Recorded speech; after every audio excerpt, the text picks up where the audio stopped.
Every smartphone company these days has its own version of a fast charging technology that they claim is the fastest, or something like that. The only problem with that is that only one technology can be the fastest. The others can be faster. So we decided to settle the score once and for all. We put charging technologies from Samsung, Xiaomi, OnePlus, Motorola, Huawei, Google and Apple to the test to find out which one was actually the fastest.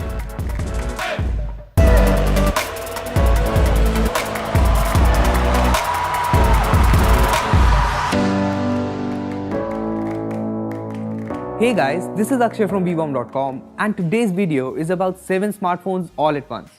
I've been arguing with people for a long time that OnePlus's Dash Charge is the fastest smartphone charging technology out there, but some people just don't listen.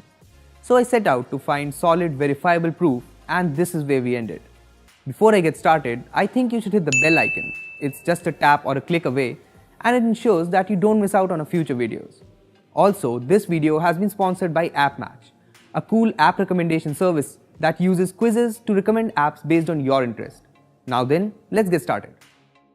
We're using the Galaxy S8 with Samsung's adaptive fast charging, the Mi 6 with Qualcomm's Quick Charge, the OnePlus 5T with the famous Dash Charge, the Moto G5s Plus with Motorola's Turbo Charge, the Huawei View 10 with Supercharge, Pixel 2 XL with USB power delivery, and the iPhone 10 with, well, they just call it fast charging, right? We're using these phones because they all come with similarly sized batteries. To make everything else even, I formatted all of the phones and put down 3 conditions to charge them in.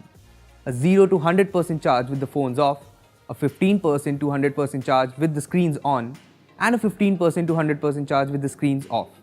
We used the chargers that were provided in the box with the phones, and for the iPhone 10, we used the standard adapter that comes with the iPhone.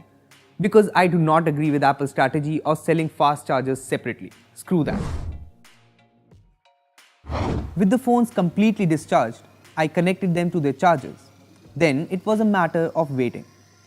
To my surprise, the View 10 with Huawei's Supercharge tech reached 100% in 1 hour and 21 minutes.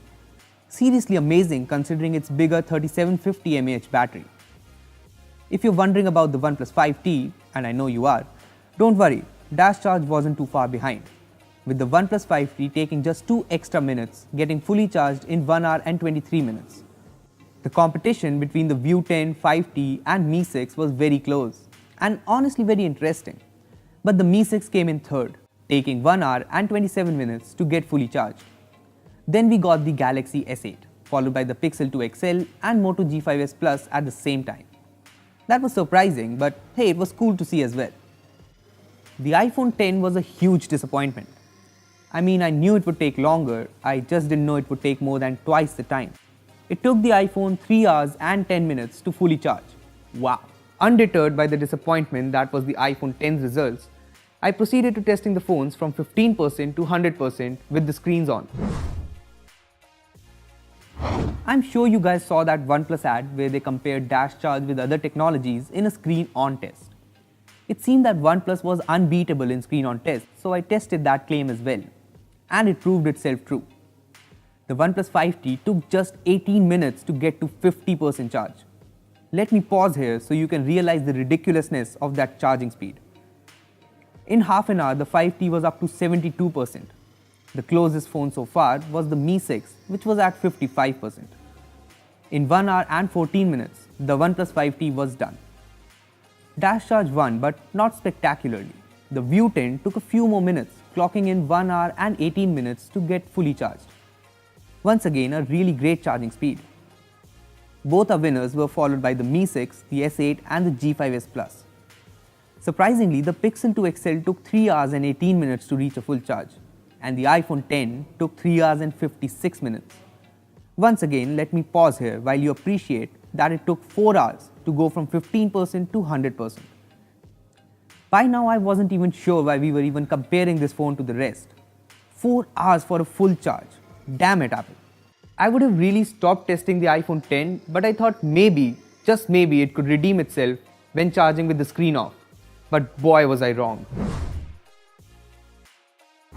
Dash Charge hit the ground running as it always does, and in just 17 minutes, the 5T was at 50%. In 30 minutes, it was at 73%. My oh my, I was loving this. Its closest competitors were nowhere near it. The Mi 6 was at 64% at the 30-minute mark, and the rest were, well, they were even further behind. In just 1 hour and 14 minutes, the 5T was done, and I realized that screen on or off, dash charge is the king of all technologies. The 5T was followed by the Galaxy S8, stealing the View 10's place. The Mi 6 was the next to reach 100% in 1 hour and 20 minutes, followed by the View 10 and the G5S Plus, which took the exact same time, 1 hour and 44 minutes to get to 100%.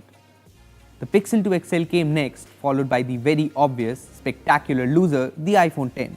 Although it took less than 3 hours this time, so I guess we can call it a win. If there is one thing we can conclude from this test, it's that the OnePlus's dash charge and Huawei's supercharge are equally amazing. I mean, you cannot go wrong with either of them. Unless you pick out the iPhone 10, in which case it will take you a tad longer to recharge your phone, like an hour or two longer. Another thing we can conclude is that when OnePlus says a day's power in half an hour, they're not kidding. 73% charge in 30 minutes. What sorcery is this? In my experience of using the OnePlus 5, 73% can actually last me through the day. And even if it doesn't, I just plug it in for 15 minutes and I'm back up to 50%. I noticed a couple of trends while I was doing these tests. Firstly, dash charge starts off really fast, like a sprinter running a 100-meter race. But then it realizes it's a marathon and slows down, which is when Huawei and Xiaomi catch up to it. Their technology knows it's a marathon and starts off just fast enough and stays steady throughout. Basically, dash charge is the absolute best out of all of these technologies. Huawei's supercharge comes very close, which is definitely saying something. I mean, I sure didn't expect supercharging to come from behind and beat dash charge in any scenario whatsoever. Other than that, Qualcomm's quick charge is definitely right up there with the best of the lot. However, Google uses USB power delivery and that's quite inconsistent with its speeds. That's where the iPhone 10 comes in as a savior. It took so long, the Pixel 2 XL doesn't seem all that bad. Now let's talk a bit about our sponsors for this video. AppMatch is a service that suggests apps that are custom fit to your interests. They have a variety of quizzes that you can take and get recommendations accordingly. Let's try out this cryptocurrency quiz. I can answer these questions and at the end, the website suggests the best coin according to my preferences. Instant transactions, fees under a penny. The first thriving decentralized autonomous governance structure in the world. We consider Dash to be the most promising project in crypto. Plus, there are a bunch of recommended apps related to cryptocurrency as well. I can swipe left and right depending on whether or not I like them. The service is completely free and you should try it out if you ever need recommendations about apps you like. So those were the results of our ultimate fast charging battle. Which phones do you guys use and which technology is your favorite? Do let me know in the comment section below. Also, give this video a like and subscribe to our channel for more amazing tech videos. That's me signing off. Thanks for watching and I will see you in the next one.